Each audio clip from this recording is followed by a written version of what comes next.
दोस्तों हमारी channel smart GK exam YouTube ચેનલની અંદર આપ સૌનું હાર્દિક સ્વાગત છે।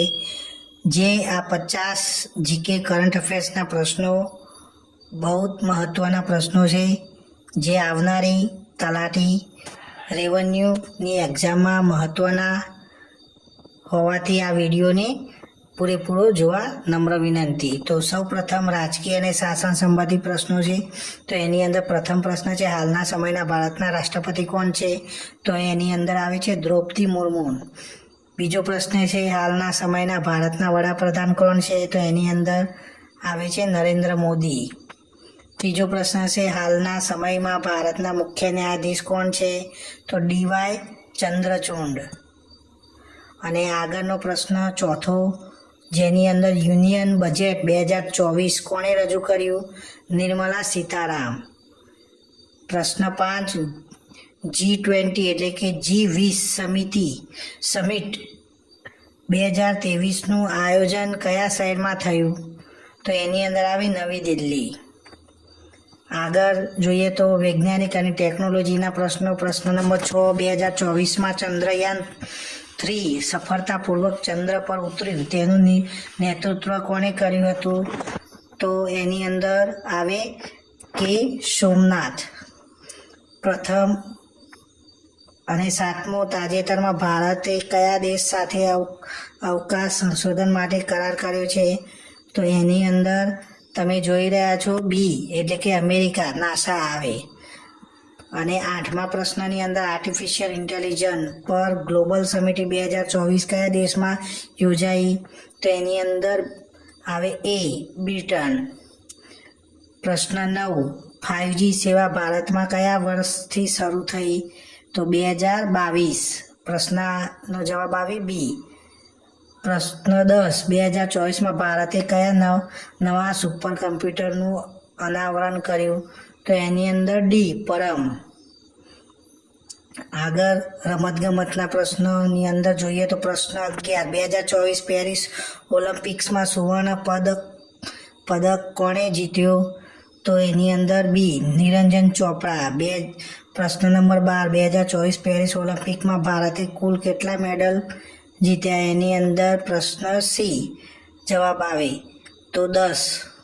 પ્રશ્ન નંબર 13, 2024માં IPL જીતનાર ટીમ કઈ હતી? તો એની અંદર જવાબ આવે સી કોલકાતા નાઇટ રાઇડર્સ। પ્રશ્ન નંબર 14, હાલના સમયમાં ભારતીય ક્રિકેટ ટીમનો કેપ્ટન કોણ છે? તો એની અંદર જવાબ આવે સી રોહિત શર્મા। પ્રશ્ન નંબર 15, મહિલા ક્રિકેટ T20 વર્લ્ડ કપ 2023 કોણે જીત્યો? તો એની અંદર જવાબ આવે બી ઓસ્ટ્રેલિયા। અને અર્થતંત્રના પ્રશ્નો છે। પ્રશ્ન નંબર 16, હાલના સમયમાં reserve bank of India governor કોણ છે? તો એની અંદર આવે એ શક્તિકાંત દાસ। પ્રશ્ન નંબર 17, ભારતમાં સૌથી વધુ નોટો કયા પ્રિન્ટિંગ પ્રેસમાં છપાય છે? તો એની અંદર એ જવાબ નાસિક। આગળ જોઈએ તો 18, 2024માં ભારતનો જીડીપી વૃદ્ધિ દર IMF અનુસાર કેટલો રહેશે? તો જવાબ આવે બી 6.1%। પ્રશ્ન નંબર 19, યુપીઆઈ પેમેન્ટ સિસ્ટમ કયા વર્ષમાં શરૂ થઈ હતી? તો જવાબ આવે બી 2016માં। પ્રશ્ન નંબર 20, 2024માં ભારતનો બજેટ કયા દિવસે રજૂ થયો? તો એની અંદર આવે જવાબ બી 1 ફેબ્રુઆરી। અને પુરસ્કારના કરંટ અફેર્સના પ્રશ્નો જોઈએ તો પ્રશ્ન નંબર 21, 2024માં સાહિત્ય માટેનો જ્ઞાનપીઠ એવોર્ડ કોણે જીત્યો? તો એની અંદર જવાબ આવે ડી રમેશ ચંદ્ર શુક્લ। તો પ્રશ્ન નંબર 22, 2024માં ભારત રત્ન કયા વૈજ્ઞાનિકને મળ્યો? તો એની અંદર આવે બી MS સ્વામીનાથન। પ્રશ્ન નંબર 23, 2023માં નોબેલ શાંતિ પુરસ્કાર કોણે જીત્યો? તો એની અંદર જવાબ આવે એ ઈરાનગી નરગેસ મહમદી। અને પ્રશ્ન નંબર 24, 2024માં ઓસ્કાર પુરસ્કાર શ્રેષ્ઠ ફિલ્મ માટે કઈ ફિલ્મને મળ્યો હતો? તો એનો આવે જવાબ એ ઓપેનહાઇમર। અને પ્રશ્ન નંબર 2024માં ભારતનો શ્રેષ્ઠ ખેલાડી એવોર્ડ કોને મળ્યો? તો એની અંદર જવાબ આવે એ નિરંજન ચોપડા. અને આંતરરાષ્ટ્રીય મુદ્દા આધારિત પ્રશ્નો જોઈએ તો એની અંદર 26મો હાલના સમયમાં અમેરિકાના રાષ્ટ્રપતિ કોણ છે? તો એની અંદર જો બાઇડન્સ. અને પ્રશ્ન નંબર 27 હાલના સમયમાં બ્રિટનના પ્રધાનમંત્રી કોણ છે? તો એની અંદર બી રિષિ સુનક. પ્રશ્ન નંબર 28 UN એટલે કે સંયુક્ત રાષ્ટ્ર સંગઠનનું મુખ્ય મથક કયા શહેરમાં છે? તો એની અંદર જવાબ આવે બી ન્યુયોર્ક. પ્રશ્ન નંબર 29 2024માં COP28 પર્યાવરણ સમિટ કયા દેશમાં યોજાયો? તો એની અંદર UAE દુબઈ. પ્રશ્ન નંબર 30 હાલના સમયમાં વિશ્વ આરોગ્ય સંગઠન એટલે કે WHOના ડિરેક્ટર જનરલ કોણ છે? તો એની અંદર આવે જવાબ એ ટેડ્રોસ અધનમ ગેબ્રિયસ. અને આગળ જોઈએ તો વિવિધ પ્રશ્નો એટલે કે 31મો પ્રશ્ન છે 2024માં ભારતીય બંધારણને કેટલા વર્ષ પૂર્ણ થયા? તો એની અંદર જવાબ આવે બી 75 વર્ષ. પ્રશ્ન 32 હાલમાં ભારતના કેટલા રાજ્ય છે? તો એની અંદર જવાબ આવે 28. 33મો પ્રશ્ન છે હાલના સમયમાં ગુજરાતના મુખ્યમંત્રી કોણ છે? તો બી ભૂપેન્દ્ર પટેલ. 34મો પ્રશ્ન છે હાલના સમયમાં મહારાષ્ટ્રના મુખ્યમંત્રી કોણ છે? તો બી એકનાથ શિંદે. 35મો પ્રશ્ન છે 2024માં ભારતે કયું નવું સૈનિક જહાજ લોન્ચ કર્યું? તો એની અંદર જવાબ આવે INS વજ્ર. બસ આગળ જોઈએ તો વિવિધ કરંટ અફેર્સ એટલે કે 36મો પ્રશ્ન છે 2024માં વર્લ્ડ એન્વાયરમેન્ટ ડે એટલે કે વિશ્વ પર્યાવરણ દિવસનું થીમ શું હતું? તો એની અંદર હતું land restoration and desertification and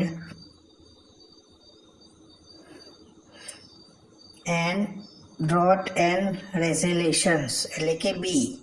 37મા પ્રશ્નની અંદર હાલના સમયમાં ભારતના ચૂંટણી પંચના મુખ્ય ચૂંટણી આયુક્ત કોણ છે? તો એની અંદર જવાબ આવે એ રાજીવ કુમાર. 38મો પ્રશ્ન છે તાજેતરમાં કયા ભારતીય એરપોર્ટને વિશ્વનો શ્રેષ્ઠ એરપોર્ટ જાહેર કર્યો? તો એની અંદર જવાબ આવે બી દિલ્હી એરપોર્ટ. 39મો પ્રશ્ન છે 2024માં કયા શહેરમાં ભારત મોબાઈલ કોંગ્રેસ યોજાઈ? તો એની અંદર સી જવાબ નવી દિલ્હી. 40મો છે તાજેતરમાં ભારતે કયા દેશ સાથે સ્વચ્છ ઉર્જા કરાર પર સહી કરી? તો એની અંદર જવાબ આવે સી ઓસ્ટ્રેલિયા. આગળ જોઈએ રમતગમત અને મનોરંજન માટે. 41મો પ્રશ્ન છે 2023 ક્રિકેટ વર્લ્ડ કપમાં સૌથી વધુ રન બનાવનાર ખેલાડી કોણ હતો? તો એની અંદર જવાબ આવે એ વિરાટ કોહલી. દોસ્તો તમારે આ જો PDF જોઈતી હોય તો નીચે કમેન્ટ કરો અને જે વોટ્સઅપ ગ્રુપની લિંક આપેલી છે એની અંદર જોડાઈને તમે ત્યાંથી PDF મેળવી શકો છો. તો નીચે ડિસ્ક્રિપ્શનમાં લિંક આપેલી છે. તો એની અંદર જવાબ આવે એ વિરાટ કોહલી. અને પ્રશ્ન નંબર 42 2024માં પુરુષ હોકી ચેમ્પિયન્સ ટ્રોફી કોણે જીત્યું? તો એની અંદર જવાબ આવે એ ભારત. 43મો પ્રશ્ન છે 2024ના ઓસ્કરમાં શ્રેષ્ઠ અભિનેતાનો એવોર્ડ કોને મળ્યો? તો એની અંદર જવાબ આવે એ કિલિયન મર્ફી. 44મો પ્રશ્ન 2024માં ભારત સૌથી યુવા ગ્રાન્ડ માસ્ટર કોણ બન્યા? તો એની અંદર બી ગુકેશ ડી. અને 45મો પ્રશ્ન છે 2024માં ફિલ્મ જવાનના નિર્દેશક કોણ છે? તો જવાબ આવે સી એટલી. અને પુરસ્કાર અને આંતરરાષ્ટ્રીય પ્રશ્ન આધારિત 46મો છે 2024માં ફિફા શ્રેષ્ઠ ખેલાડી એવોર્ડ કોને મળ્યો? તો લાયોનેલ અથવા તો કંઈ એની અંદર આવે એ જવાબ કે લાયોનેલ મેસી. અને 47મો પ્રશ્ન છે 2024ના નોબેલ સાહિત્ય પુરસ્કાર કોણ કોને મળ્યો એટલે કે જ્હોન ફોર્ડસે, એટલે કે જવાબ આવે એ. 48મો છે તાજેતરમાં વિશ્વનો સૌથી મોટો રિન્યુએબલ એનર્જી પાર્ક કયા રાજ્યમાં શરૂ થયો? તો ગુજરાત. અને 49મો છે 2024માં UN મહિલા સશક્તિકરણ એવોર્ડ કોને મળ્યો? તો એની અંદર જવાબ આવે નયનતારા સિંહ. અને 50મો પ્રશ્ન છે 2024માં ભારતના નવા ચીફ ઓફ ડિફેન્સ સ્ટાફ એટલે કે CDS કોણ બન્યા? તો એની અંદર આવે જનરલ અનિલ ચૌહાણ. તો મિત્રો આ પીડીએફ તમારે જોઈતી હોય તો તમે ગ્રુપની અંદર જોડાઈ શકો છો અને ડિસ્ક્રિપ્શનમાં એની લિંક આપેલી છે. જો આ વિડીયો પસંદ આવે તો અમારી ચેનલને જરૂર સબસ્ક્રાઈબ કરો અને લાઈક કરો અને શેર કરો.